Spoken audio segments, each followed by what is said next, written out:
like Young and Sad is beautiful. Thank you very much. I mean, that voicemail from your dad, like, which I'll release a longer version soon. There's a longer version. really? Yeah.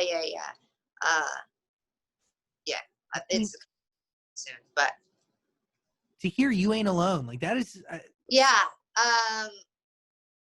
And Young and Sad, it pisses some people off, but I'm sorry, that's just the way I grew the up. Like I don't know what else to tell you, and so Wait, why does it piss people off? I don't know.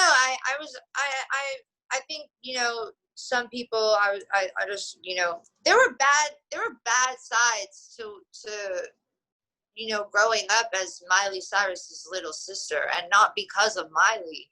It was, or Billy, in any famous family, it's not their fault. It just was, it was what it was. You know what I mean? My whole life I was told that I would amount to zero because of what my sister had accomplished for herself. And it made it really hard for me to grow up being told, you're going to live in her shadow. She's always, are you Miley Cyrus's sister? Are you Hannah Montana's sister? That made me feel like I had no identity as a child. And when I say child, Hannah Montana started before I was 7 years old. So by the time I was 7, I was asked that my entire life until I decided to make my music, make a name for myself, and do my own thing. And whenever I was younger, there were a lot of comparisons, and there were a lot of things said about me and the way I look that destroyed me as becoming an adult. That destroyed my view of myself. And that wouldn't have happened if I wasn't, a public person since birth. And that wasn't my choice. But I love my family, but everybody has their, and this was my, and it might really me up. Are you still trying to disappear, or are you at a point where you reclaimed or figured out who you are and discovered your identity? Because a song like that could help. I have my days, like I still struggle.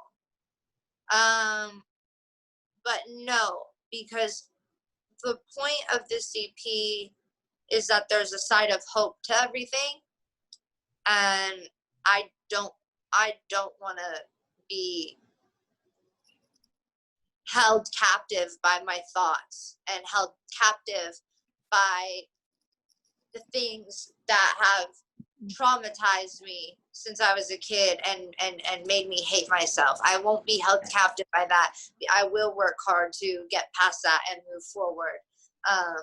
And I have a goal for me to not want to do that. But no, right now, I don't feel that way. And that's a new feeling. And sometimes when you ask that, it's just so easy to say, yes, I still want to disappear, because it's something I'm used to saying, and I try to talk myself out of it. But no, I'm in the best place that I've been really in the past couple months. Zach and I were talking about it the other day, really in the past even 3-4 months, I just keep getting clearer and clearer. And it's a great transition to see, especially coming off of the Good Cry tour. I think if you see anything of me from that time period in a video of me now, you hear and you see the difference. What fuels that? What is it? I mean, a ton of different stuff. Like what fuels this clearer? I don't want to say better. I think that's the wrong way to describe it. You have to, I was really lonely. That's why I wrote Lonely. But I wasn't alone. I was doing things that was not good for my mental health. That if you're doing that's gonna hurt your mental health when you already have mental health struggles, whatever. But to get past it, you've got to surround yourself with. For me personally, surrounding myself with good influences and good people, and not the yes men, and stay in therapy. When I fall out of therapy, I'm not, you can tell the difference. And whenever I hear from people that they may not have the resources, they not be able to get therapy or get that help, I always say I want to, direct them to the Jed Foundation, because there's people out there, foundations out there that can help them and find the resources for them if you can't afford it, or you don't have support from your family, or you feel alone. You have resources like the Jed Foundation. Have the comparisons to your family slowed down as you got older, or do you still get that a lot? I think they've slowed down. I don't really check anymore. And it's not like I checked, and the comparisons aren't what messed me up as much of the online bullying. Comparisons were just annoying. I didn't really see the point in that. But yeah, they definitely have slowed down, which would be on the other, not me.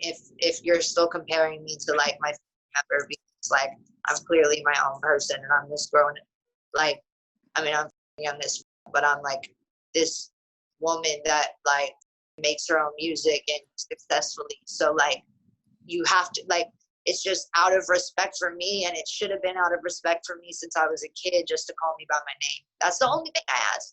So, the comparisons and all that bullshit, no, I don't even think about the comparisons. By the way, not a lot to ask whatsoever.